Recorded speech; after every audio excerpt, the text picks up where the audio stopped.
ठरलं. तर मग या मालिकेच्या आजच्या भागामध्ये अर्जुनची एंट्री होते किचनमध्ये. ठरल्याप्रमाणे आता अर्जुन किचनमध्ये येतो आणि विचार करतो की आता नाश्ता काय करायचं. अर्जुनच्या लक्षात येतं की काल तर आपण केलेली इडली ही चिकट झाली होती, पण आता असं व्हायला नको, आपल्यामुळे सगळ्यांना त्रास नको व्हायला.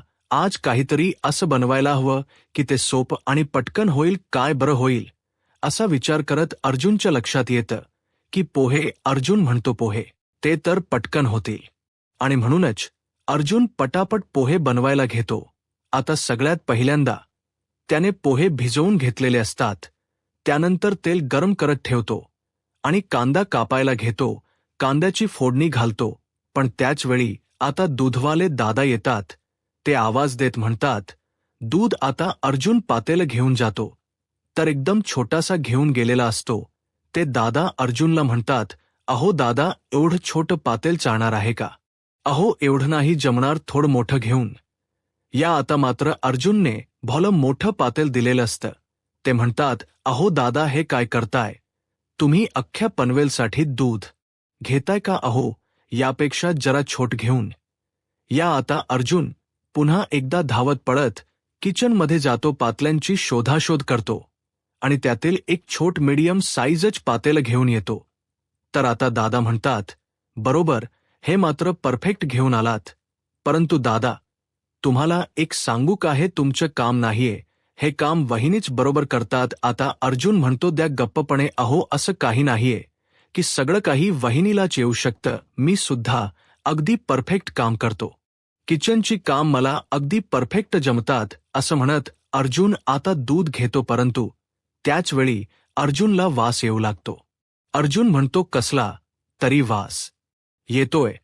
तर आता दादा आठवण करून देत म्हणतात, तुम्ही गॅसवर काहीतरी ठेवलंय का? आता मात्र अर्जुन धावत पडत किचनच्या दिशेने जातो. परंतु ज्यावेळी जाऊन पाहतो त्यावेळी मात्र कांदा करपून गेलेला असतो. संपूर्ण फोडणी जळालेली असते. आता अर्जुन फोडणीच पातेलं खाली उतरून ठेवतो. परंतु त्याचवेळी पेपरवाले दादा येतात. ते आवाज देत म्हणतात, पेपर. अर्जुन जाऊन पेपर घेतो आणि मागे वळणार तर ते दादा म्हणतात, अहो दादा, बिल. अर्जुन म्हणतो, ऑनलाईन देतो ना? तर ते म्हणतात, नाही हो दादा, ऑनलाईन नाही चालत, कॅशच द्यावी लागेल. वहिनी नेहमी कॅशच देतात.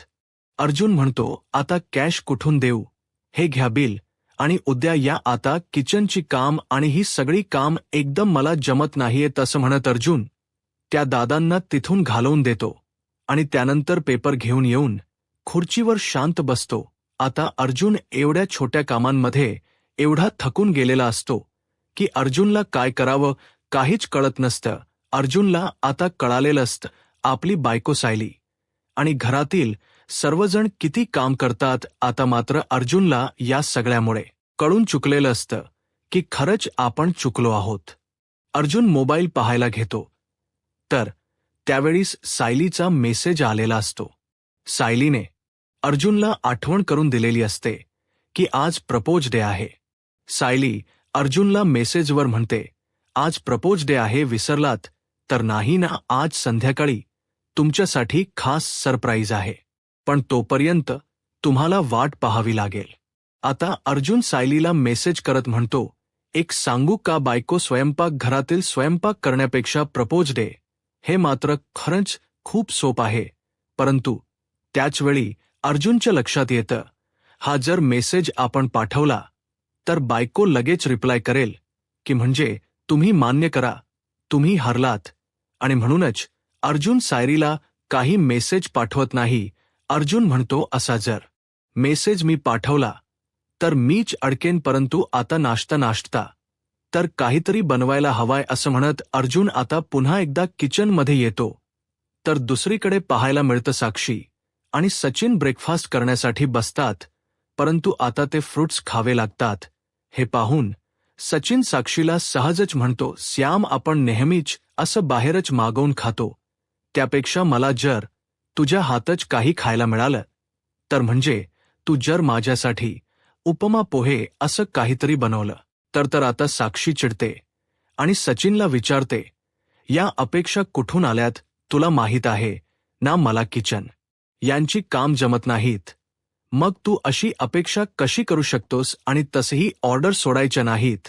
मी तुझी कामाली बाई किंवा नोकर नागे, त्यामुळे तू मला सांगायचं नाही की मी काय करायला हो. तर सचिन म्हणतो, सॅम अगं तसं नाही, अगं आपण नेहमीच बाहेरचं खातो ना, मग ते हेल्थसाठी चांगलं नाही म्हणून म्हटलं की आपण घरचं काहीतरी खावं. तर आता साक्षी म्हणते, प्रेमात सगळंच सहन करावं लागतं. बघ ना, मी तुझ्यासाठी फ्रुट्स तरी कट करते, पण तू काय करतोस रे माझ्यासाठी? काल रोज डे होता, साधं गुलाबाच फल तरी घेऊन आलास का माझ्यासाठी? नाही, ते तर तुला जमलूच नाही, कारण तुला माझ्यासाठी काय करावं असं वाटतच नाही ना. आणि यात व्हॅलेंटाईन वीक्स आहे, हे तर तू विसरूनच गेलायस हो ना. तू साधं माझ्यासाठी गुलाबाच फूल तर आणूच शकला नाही, परंतु बाकी सुद्धा तू माझ्यासाठी काहीच करू शकत नाहीस. तर आता सचिन म्हणतो, तू का नाही दिल्स का सॅम मला गुलाबाचं फूल? तर आता साक्षी सचिनला म्हणते, सगळं काही मिस करायला हो ना, मग आज प्रपोज डे लिहिते ना माझ्या रक्ताने, तुझ्यासाठी लव्ह लेटर लिहिते, म्हणजे तुला कळेल की माझं तुझ्यावर किती प्रेम आहे हो की नाही. आणि आपला प्रपोज डे मला हवाय तसा साजरा होईल आता. मात्र साक्षीच्या या बोलण्यामुळे सचिन घाबरून गेलेला असतो. सचिन लगेच साक्षीच्या बाजूला बसतो आणि म्हणतो, सॅम अगं असं काहीही नाहीये, तू असं का बोलतेस सांग बरं? अगं सॅम, तुझं माझ्यावर किती प्रेम आहे हे मला चांगलंच माहीत आहे, त्यासाठी या व्हॅलेंटाईन्स वीकची वगैरे काहीच गरज नाही, असं म्हणत हळुवारपणे तिच्या हातातील चाकू बाजूला ठेवतो आणि नकळतच मुद्दामून तिच्यावर प्रेम असल्याचं नाटक करत म्हणतो, सॅम अगं माझं तुझ्यावर चिवापाड प्रेम आहे आणि तुझंही माझ्यावर किती प्रेम आहे हे मला माहीत नाही का? सॅम अगं हा व्हॅलेंटाईन वीक चालू आहे हे मला माहीत होतं आणि मी तुझ्यासाठी सरप्राईज ठेवलं होतं. मी तुझ्यासाठी गिफ्ट ठेवलं होतं. का हे? अगं हो, मी खरंच सांगतोय, हा दिवस आपल्यासाठी मला खास बनवायचा होता. आपण पहिल्यांदाच व्हॅलेंटाईन डे सेलिब्रेट करणार होतो, असं म्हणत सचिन साक्षीचा हात धरतो आणि तिचा विश्वास मिळवण्याचा प्रयत्न करतो. साक्षी म्हणते, खरंच? सचिन म्हणतो, हो खरंच, मी तुझ्यासाठी खूप मोठा सरप्राईज प्लॅन केला होता, परंतु तू असं काहीतरी वागायला लागलीस आणि मला तुला सगळं काही सांगावं लागलं. तर आता साक्षी इमोशनल होते आणि म्हणू लागते, खरं सांगतोयस का तू सचिन खरंच? तर सचिन म्हणतो, हो सॅम, मी खरं बोलतोय, असं म्हणत सचिन साक्षीला जवळ घेतो. तर साक्षी म्हणते, सॉरी बेबी, मी खरंच चुकले, मला कळतच नाही की मी तुझ्यावर एवढी का चिडते, माझं खरंच तुझ्यावर प्रेम आहे. सचिन म्हणतो, सॅम मला माहीत आहे, पण तुला मी गुलाबाचं फूल दिलं नाही म्हणून तू चिडली आहेस ना माझ्यावर. तुला व्हॅलेंटाईन स्पेशल रोज हवे ना, मग मी आत्ताच जाऊन घेऊन येतो, असं म्हणत आता सचिन गुलाबाचं फूल आणण्यासाठी निघालेला असतो. आता साक्षी खुश होते. साक्षीलाही वाटत असतं की खरंच सचिनच आपल्यावर प्रेम आहे. आता सचिन तिथून निघून जातो, परंतु त्याचवेळी तिथे प्रिया आता साक्षीला भेटण्यासाठी आलेली असते. आता नागराज काकांनी सांगितल्याप्रमाणे साक्षीच्या समोर प्रिया नाटक करत म्हणते, साक्षी अग सचिन इथे काय करत होता? मी आताच सचिनला इथून बाहेर पडताना पाहिला आहे.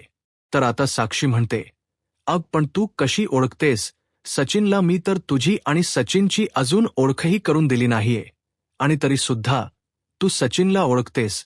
तर आता प्रिया म्हणते, अगं त्यात ओळख करून काय द्यायची आहे, मी तर त्याला ओळखतच आहे. तर साक्षी म्हणते, काय पण कशी? अगं मी आणि सचिन लग्न करणार आहोत, पण तू कशी ओळखतेस त्याला? तर प्रिया म्हणते, साक्षी अगं हा कोण आहे हे तरी तुला माहीत आहे का? अगं माझ्या सख्या नंदेचा नवरा आहे, अस्मिता सुभेदारचा नवरा. आता हे ऐकल्यानंतर साक्षीच्या पायाखालची जमीनच सरकते. साक्षी विचारते, काय? नाही नाही, हे शक्य नाही, हे खोट आहे.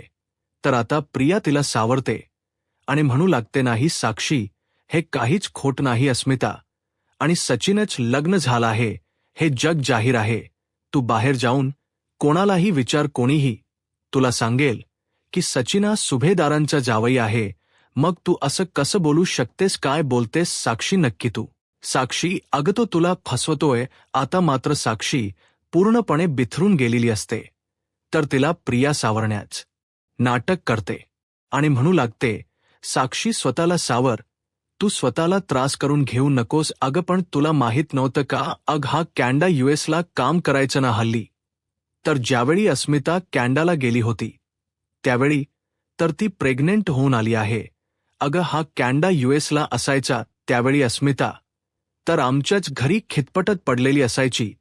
त्यामुळे मला माहीत आहे की हा सचिनच आहे, अस्मिताचा नवरा असं म्हणत आता प्रियाने नागराज काकांचं काम केलेलं असतं आणि साक्षीला घाबरवलेलं असतं. साक्षीला काय करावं काही सुचत नसतं.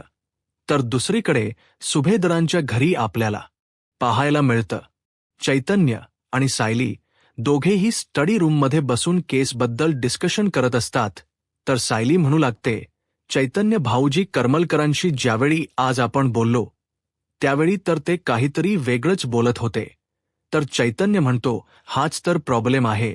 त्यांच्या 10 वेळा त्यांचं स्टेटमेंट बदलत राहतं. त्यांच्याकडे आय विटनेस नाही आणि म्हणूनच हा सगळा प्रॉब्लेम होत. तर सायली एक पर्याय सुचवत चैतन्याला म्हणते, मग यासाठी आपण त्यांच्या ऑफिसमधल्या नोंदी तपासायला हव्यात. तर चैतन्य सायलीला म्हणतो, करेक्ट, ते मी बघतो. तर आता सायली अर्जुनला आवाज देत म्हणते, अहो अहो चहा झाला का. तर अर्जुन म्हणतो, हो झालाय, आलोच असं म्हणत आता अर्जुन सायलीसाठी त्याच्या हातचा स्पेशल चहा घेऊन येतो. सायली म्हणते, थक्यू चैतन्य. आता अर्जुनची मजा घेत असतो आणि म्हणूनच हातामध्ये असणारी प्लेट अर्जुन फेकून मारू का असंच चैतन्याला विचारतो. तर त्यावेळी सायली म्हणते, अहो चैतन्य भाऊजींसाठी कॉफी नाही का घेऊन आलात. चैतन्य भाऊजींना कॉफी हवी होती. तर अर्जुन म्हणतो, मग एकत्रच सांगता येत नाही का. जर तुम्ही एकत्र सांगितलं असतं तर मी एकत्र घेऊन आलो असतो. वारंवार किचनमध्ये जायचं, हे काम करायचं, परत बाहेर यायचं, ते काम करायचं, परत बाहेर यायचं. अगं जर वारंवार मी बाहेर येत राहिलो तर किचनची काम कशी होतील. किचनमध्ये भरपूर काम आहेत, हे माहीत नाहीये का तुला. असं म्हणत आता अर्जुनने सायरीलाच प्रश्न केलेला असतो. परंतु त्यावेळी अर्जुनच्या लक्षात येतं आणि म्हणूनच अर्जुन शांतपणे पुन्हा एकदा किचनमध्ये जातो आणि शेवटी चैतन्यासाठी कॉफी घेऊन येतो आणि म्हणतो, हा घ्या कॉफी चैतन्य भाऊजी. तर त्यानंतर सायली म्हणते, अहो माझ्यासाठी काहीतरी खायला घेऊन याल का. अर्जुन म्हणतो, खायला म्हणजे मी परत काहीतरी घेऊन यायचं आहे का. बरं ठीक आहे, आणतो असं म्हणत अर्जुन आता किचनमध्ये जाणार. परंतु सायली पुन्हा एकदा थांबवते आणि म्हणू लागते, अहो सांगायचं राहूनच गेलं, कामाच्या गडबडीत चहा थंड झालाय, पुन्हा पुन्हा जरा गरम करून घेऊन याल का. अर्जुन चिडतो आणि म्हणतो, मग तुला अगोदरच पिता आला नाही का, म्हणजे आता मी पुन्हा गरम करायचा, पुन्हा चहा घेऊन यायचं म्हणजे मी हेच करत बसू का. किचन आणि स्टडी रूम. तर सायरी म्हणते, हो का, पण तुम्ही ज्यावेळी 10 ते 10 वेळा माझ्याकडे कॉफी मागत असता त्यावेळी मी चिडते का. नाही ना. आणि तुम्ही ही गोष्ट विसरू नका की तुम्ही आता ॲडव्होकेट अर्जुन सुभेदार नाही आहात, तर सायली सुभेदार आहात. मग मला सांगा सायली, सुभेदार कधी चिडते का. आता अर्जुन म्हणतो, नाही, अजिबातच नाही. त्यामुळे आता मला माझं काम करावंच लागेल. मला तरी असं वाटते की आता झोपेतही मी किचनमध्ये येऊन चहाच बनवेल. आता मी एक काम करतो, किचन स्टडी रूम, कारण तुमच्या सेवेत मी तर हजर असायलाच. हो बरं, मी घेऊन येतो असे म्हणत आता अर्जुन चहाचा कप घेतो आणि चहा आणण्यासाठी जातो. परंतु अर्जुन थकलेलाही असतो आणि थोडा चिडलेलाही असतो. आता अर्जुन चहा आणण्यासाठी जातो, परंतु त्यावेळी चैतन्य आवाज देत म्हणतो, अर्जुन वहिनी, माझं एक काम कराल का, माझी कॉफी जरा थंड झाली आहे, ती सुद्धा गरम करून आणाल का. तर आता अर्जुन म्हणतो, आता तुझं काय, तुला तर मी गरमागरम कॉफी दिली होती ना, मग तुला वेळेत नाही आणतो असं म्हणत अर्जुन चैतन्याचाही कप घेतो आणि म्हणू लागतो, आणतो, तुमच्या सेवेत हजरच आहे मी. तुझ्यासाठी कॉफी आणि तुझ्यासाठी चहा, हो की नाही. आणि तुझ्यासाठी तर कॉफी अशी आणणार आहे की ती गरम गरम कॉफी आता मी तुझ्या टोक्यावरच वतणार आहे, असं म्हणत अर्जुन रागानेच किचनमध्ये निघून जातो. आता सायली आणि चैतन्य हसू लागतात. चैतन्य एवढ्या मोठमोठ्याने हसू लागतो, परंतु सायलीला थोडं वाईट वाटतं. सायली चैतन्याला म्हणते, चैतन्य भाऊजी एवढं सुद्धा हसू नका ना हो. तर चैतन्य म्हणतो, बरं सॉरी. तर सायली म्हणते, चैतन्य भाऊजी तुम्ही इन्स्पेक्टर सावंतांना फोन केला होता का? तर चैतन्य म्हणतो की हो, मी इन्स्पेक्टर सावंतांना फोन केला होता आणि त्यांना रमेशचा स्केचही पाठवला आहे. त्यांना एक लीड मिळाली आहे. तर त्याचवेळी अर्जुन त्या ठिकाणी येतो आणि म्हणतो, मग त्या इन्स्पेक्टर सावंतांना विचारा की त्याच ॲड्रेसवर रमेश राहतोय की नाही.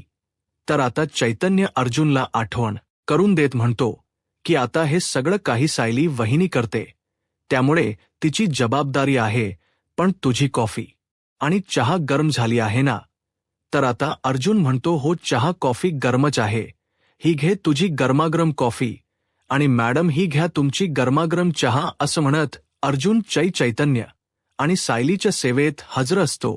अर्जुन आठवण करून देत म्हणतो, आणि हा पटकन पिऊन घ्या नाही तर पुन्हा गरम करावी लागेल, असं म्हणत अर्जुन त्या दोघांकडे थोड रागानेच पाहतो. आता चैतन्य अर्जुनला आठवण करून देत म्हणतो, अर्जुन वहिनी अहो, तुम्ही तुमच्या कामात लक्ष द्या आणि आज प्रपोज डे आहे, हे तुम्ही विसरलायत का? म्हणजे तुम्ही सायली वहिनीसाठी आज प्रपोज डे निमित्त काहीच स्पेशल केलंच नाहीये का? आता अर्जुन डोळे मोठे करत चैतन्याकडे पाहतो आणि चैतन्याला म्हणतो, कसं आहे ना, ह्या मॅडम एकदा माझ्या आयुष्यात आल्या आणि मी कायमचा किचनमध्ये अडकलो, मग पुन्हा या मॅडमना कोण बरं प्रपोज करेल? आता सायली रागानेच अर्जुनकडे पाहते आणि अर्जुनला म्हणते, अच्छा म्हणजे तुम्हाला असंही वाटते का की तुम्ही मला प्रपोज केलं तर मी तुम्हाला हो म्हणेन? आता अर्जुन सायलीला आठवण करून देत म्हणतो, हे बघ, मी जरी आता सायली असलो तरी सुद्धा या छोट्याशा गोष्टीवरून उगाचच वाद करणार नाही. आता सायली अर्जुनला काही बोलेल, परंतु तो अर्जुन चैतन्याला म्हणतो, एक काम कर चैतन्य, आताच तू इन्स्पेक्टर सावंत यांना फोन कर आणि तो रमेश खरंच त्या साईटवर असेल तर आपल्याला त्याला जाऊन भेटावं लागेल. आणि त्याचवेळी तिथे प्रिया आलेली असते. आता प्रिया हे सगळं बोलणं लपून ऐकत असते, परंतु अर्जुन, सायली आणि चैतन्याला मात्र काहीच माहीत नसतं. तर इकडे चैतन्य अर्जुनला म्हणतो की हो, मी इन्स्पेक्टर सावंत यांच्या कॉन्टॅक्टमध्येच आहे. मी त्यांना मेसेज करतो की काही कळालं आहे की नाही, आणि चल इन्स्पेक्टर सावंत यांना जर रमेश सापडला तर बेस्ट होईल, म्हणजे आपल्याला कळेल की त्यावेळेस हा त्या कंपनीत काम करत होता की नाही, त्याच्याकडे नक्की हा ट्रक कोणी मागितला होता, त्याला नक्की कॉन्टॅक्ट कोणी केला होता. हे सगळे काही बेसिक प्रश्न आपले सुटतील. बेसिक गोष्टींची उत्तर जरी मिळाली तरी सुद्धा आपलं काम येईल आणि मग आपण साईट मॅनेजरला भेटूयात. तर आता अर्जुन चैतन्याला म्हणतो, जेव्हा तू साईट मॅनेजरला भेटायला जाशील त्यावेळी मी सुद्धा तुमच्या सोबत येईल. आता चैतन्य सायलीकडे पाहतो तर अर्जुन म्हणतो, कसं आहे ना, माझ्या प्रत्येक कामात माझी बायको माझ्यासोबत असते आणि तिच्या डोक्याचा खरंच मला उपयोग होतो, पण हो, तिच्यासारखी मोठी पर्स वगैरे घेऊन मी काही फिरणार नाही. तर चैतन्य हसू लागतं. तर सायली अर्जुनाला म्हणते, कळलं, हा सगळं काही कळलं, पण हो, या सगळ्यामध्ये किचनची काम खोळंबली आहेत, हे आठवतं ना तुम्हाला? आणि हो, तुम्ही माझ्यासाठी काहीतरी खायला घेऊन येणार होता, ते सुद्धा विसरून गेला आहात का? असं म्हणत आता सायली अर्जुनला आठवण करून देते की आता भूक लागली आहे आणि खाण्याची वेळ झाली आहे. पण अजूनपर्यंत अर्जुनने किचनमध्ये काही बनवलेलंही नसतं. अर्जुन मनाशीच म्हणतो आहे ना अजून लक्षात, असं म्हणत तो सायरीकडे पाहतो. तर चैतन्य सुद्धा आता ऑर्डर सोडत म्हणतो, मला सुद्धा खरंच खूप भूक लागली आहे. अर्जुन म्हणतो, आणतो हा खायला, तुम्हा दोघांसाठी काहीतरी घेऊन येतो, असं म्हणत आता अर्जुन किचनच्या दिशेने पुन्हा एकदा निघालेला असतो. आता प्रियाला सगळं सत्य कळाल्यामुळे प्रिया घाबरून गेलेली असते. प्रिया म्हणते, म्हणजे या सगळ्यांना आता सत्य कळणार. हे ट्रक मॅनेजरला जाऊन भेटणार, ट्रक कंपनीच्या साईटवर जाऊन भेटणार, परंतु यांना सत्य कळण्या अगोदर मला हे सगळं काही सत्य नागराज आणि महिपतला जाऊन सांगावं लागेल. मला आत्ता जाऊन त्यांना जेलमध्ये भेटावं लागेल, असं म्हणत आता घाबरलेली प्रिया धावत पळत सगळ्यांच्याच नकळत पोलीस स्टेशनमध्ये, जेलमध्ये महिप्त शिकरे आणि नागराज यांना भेटण्यासाठी गेलेली असते. तर दुसरीकडे चैतन्य सायलीला म्हणतो, वहिनी, आता या केसबद्दल आपल्याला स्टडी करावी लागेल.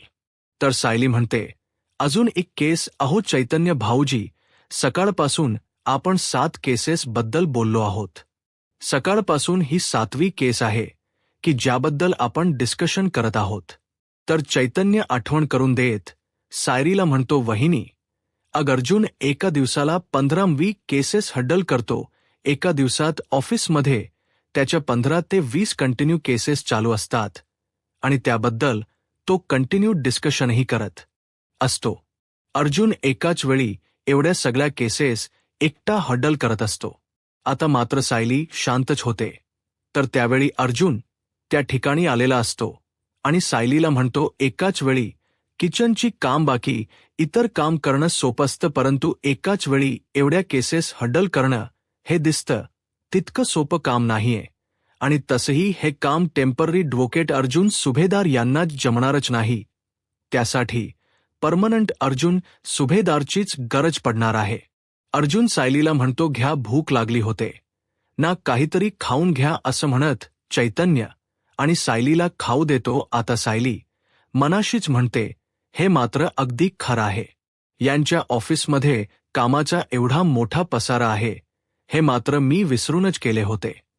आणि मी कितीही फुशारक्या मारल्या तरी सुद्धा हे काम अजिबातच सोपं नाहीये, असा सायलीच्या मनात विचार चालू असतो. अर्जुन सायलीकडे पाहतो आणि तोही मनात विचार करत म्हणतो, तसंही किचनमधली काम तरी कुठे सोपी आहेत. सायली सगळी घरातली काम अगदी सहज सोप्या पद्धतीने करत असते, परंतु मला कधी कळालंच नाही की घरातही एवढी काम असतात. आणि मी तर या सगळ्या कामांमध्ये मम्मा आणि विमलताईंची हेल्प घेतो आणि तरीसुद्धा मला ही सगळी काम जमतही नाहीयेत, असं म्हणत अर्जुन घाम पुसतो आणि सायलीकडे पाहतो. सायली ही अर्जुनकडे पाहते आणि दोघेही एकत्रच एकमेकांना विचारतात, तुम्ही काही बोललात का? तर आता दोघेही एकत्रच म्हणतात, नाही, कुठे काय. तर चैतन्य त्या दोघांवर हसू लागतो. तर अर्जुन त्याला म्हणतो, खाना गपचूप का प्रत्येक वेळी हसतोस आमच्यावर? चैतन्य अर्जुनला म्हणतो, छान झालाय फरसान. अर्जुन म्हणतो, हो ना, मग मी बनवलेली कॉफी आहे ना, ती सुद्धा पिऊन टाक आता. चैतन्य आणि सायली हसू लागतात, पण त्यांच्याकडे आता दुसरा कुठला पर्यायही नसतो. तर इकडे प्रिया नागराज किल्लेदार यांना भेटण्यासाठी जेलमध्ये आलेली असते आणि घडलेला सर्व प्रसंग ज्यावेळी ती नागराज किल्लेदार यांना सांगते, त्यावेळी नागराज किल्लेदार म्हणतात, काय म्हणजे आता ते साईड मॅनेजरला भेटणार आहेत आणि आता हे काय नवीन? तर प्रिया चिडते आणि म्हणू लागते, नवीन काहीच नाहीये, 22 वर्षापूर्वीच आहे. कारण 22 वर्षापूर्वी तुम्ही जे जे काही कांड करून ठेवले होते ना, ते आता हळूहळू सगळ्यांच्या समोर येणार आहे आणि त्याची ही सगळी काही लक्षणे आहेत. आता महिप शिकले नागराज काकांना आठवण करून देत म्हणतात, नाग्या, हा जो कोणी नवीन माणूस आहे ना, तो माझं नाव नाही तर तुझं नाव घेणार आहेत. यामुळे आता तुम्हाला त्यालाच लपवावं लागेल. मग आता त्याला लपवा, गाढा नाही तर अजून काही करा. तर नागराज काका महिप्त शिकरेंना म्हणतात, तुरुंगात राहून मी असली काम नाही करू शकत, हे तुलाही माहीत आहे. तर महिप्त शिकरे म्हणतात, मग आता नाग्या, तुला कोणाची मदत लागेल हे तर तुला चांगलंच माहीत आहे. आता नागराज काका शांत होतात. महिप्त शिकरे म्हणतात, इथेही तुला माझीच गरज आहे, हे मात्र मला माहीत आहे. कारण कसं आहे ना, तू तर इथे राहून काही करूच शकत नाहीस, पण मी इथे राहून जर एक फोन केला ना, तर दुसऱ्या मिनिटाला त्याला श्वास घेणं मुश्किल झालं असतं. तर प्रिया महिपा शिकरेंना म्हणते, एवढं सगळं होऊ नये, तुम्हाला खून करण्यापलीकडे काही सुचत नाही का हो? हे बघा, आणखीन एखादा खून न करता त्या साईड मॅनेजरला कसं गप्पा करता येईल ना ते सांगा. तर नागराज काका प्रियाला म्हणतात, तुला कळते का आम्ही इथे जेलमध्ये आहोत आणि इथे जेलमध्ये मध्ये बसून आम्हाला काहीच करता येणार नाही. जे काही करावं लागेल ते तुलाच करावं लागेल. प्रिया म्हणते, मी नाही, मी आता असं काहीही करणार नाही आणि आता तुमचं कोणतंही काम मी करणार नाही. त्यामुळे आता मला काहीही सांगू नका. मी त्या साईड मॅनेजरला जाऊन भेटायचं नाही. मला ते जमणार नाही. तर नागराज काका म्हणतात, अच्छा, तूच म्हणाली होतीस ना मी तुमची सोबत कधीच सोडणार नाही. तुम्हाला हवी ती मदत करेन. तर आता प्रिया म्हणते, मी तुमची धुनी धुणार नाही आणि मी आता कोणालाही गुंडाळणार अजिबातच नाही. आणि हो, मी आताच तुम्हाला सांगते, तुमचं तुम्ही बघून घ्या काय ते. असं म्हणत आता प्रिया रागाने तिथून निघून जाते. आता महिप्त शिकरे आणि नागराज काका दोघेही विचार करू लागतात. तर दुसरीकडे सुभेदारांच्या घरी आपल्याला पाहायला मिळतं सायली आणि अर्जुन यांची केसबद्दल चर्चा चालू असते. सायली अर्जुनला म्हणते, इन्स्पेक्टर सावंत यांना जो ॲड्रेस सापडला आहे तो त्या रमेशचाच असायला हवा. एकदा का रमेश पोलिसांच्या हाती लागला आणि त्याने जर नागराज काकांचं नाव घेतलं तर आपल्यासाठी हे चांगलंच आहे. आता अर्जुनही सायलीच्या बोलण्याचा विचार करतो आणि म्हणतो, अगदी खरं आहे. तर आता सायली अर्जुनला म्हणते, मी असं करते की उद्या स्वतःहूनच त्या साईटवर जाते आणि बघते मला तिथे रमेश भेटतो का. रमेश जर एकदा सापडला तर आपलं काम सोपं होईल. तर आता अर्जुन म्हणतो, तू कुठेही जाणार नाही आहेस. अगं, या अपघाताच्या रिलेटेड कोणत्याही माणसाला एकटं भेटायला जाणं हे खूप रिस्की आहे. हे बघ, हे पोलिसांचं काम आहे आणि त्यांचं काम त्यांना करू देत. तर सायली अर्जुनला आठवण करून देत म्हणते, हो पण डोकेट अर्जुन, सुभेदार पोलिसांना नेहमीच मदत करतात आणि गुन्हेगारांना शोधण्यामध्ये 2 पाऊल नेहमीच पुढे असतात. आणि आता तर मी ॲडव्होकेट अर्जुन सुभेदार आहे, मग आता मागे कसं हटायचं. तर आता अर्जुन सायलीवर चिडतो आणि म्हणतो, म्हणजे तुला आता माझं ऐकायचंच नाहीये, मग आता मला तुझ्याशी बोलायचंच नाही. अर्जुन तिथून निघून जातो. सायली आवाज देत म्हणते, अहो ऐका तरी. परंतु अर्जुन सायलीवर चिडलेला असतो, पण तेही काळजीपोटीच. आता अर्जुन बेडवर रुसून बसलेला असतो. तर सायली मनाशीच म्हणते, आज प्रपोज डे आहे. मला वाटलं होतं की हे गुडघ्यावर बसतील आणि मला प्रपोज करतील, परंतु हे तर साप विसरूनच गेले आहेत. आता सायली झोपण्यासाठी जाते. हे पाहून अर्जुन मनाशीच म्हणतो, आज तर प्रपोज डे आहे आणि सायली प्रपोज डे बद्दल काहीच बोलली नाहीये. हे सगळं काही ती विसरली आहे का.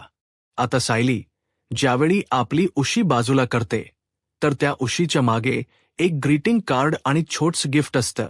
ते पाहून सायली खुश होते आणि ते गिफ्ट हातात घेते.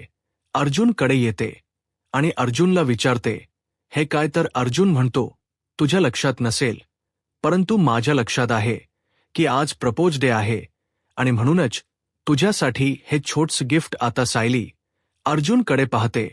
अर्जुनने आपल्यासाठी इतकं सगळं काही केले आणि हे सर्व सायलीच्या समोर येताच सायलीचे डोळे पाणावतात. आता अर्जुन सायलीच्या समोर उभा राहतो आणि सायलीला म्हणतो, बायको, इतक्या वर्षात आपण कधी प्रपोज डे सेलिब्रेट केला नाही, परंतु आज मला तुला प्रपोज करायचं आहे. असं म्हणत अर्जुन गुडघ्यावर बसतो. सायलीच स्वप्न सत्यात उतरलेलं असतं. अर्जुन गुडघ्यावर बसत हातामध्ये रिंग घेत सायलीला प्रपोज करत म्हणतो, मी सायली सुभेदार, तुमची साथ मला याच जन्मासाठी नाही, पुढचे 7 जन्मच नाही तर पुढचे 70 जन्म ही मला तूच माझी बायको म्हणून माझ्या आयुष्यात हवी आहेस.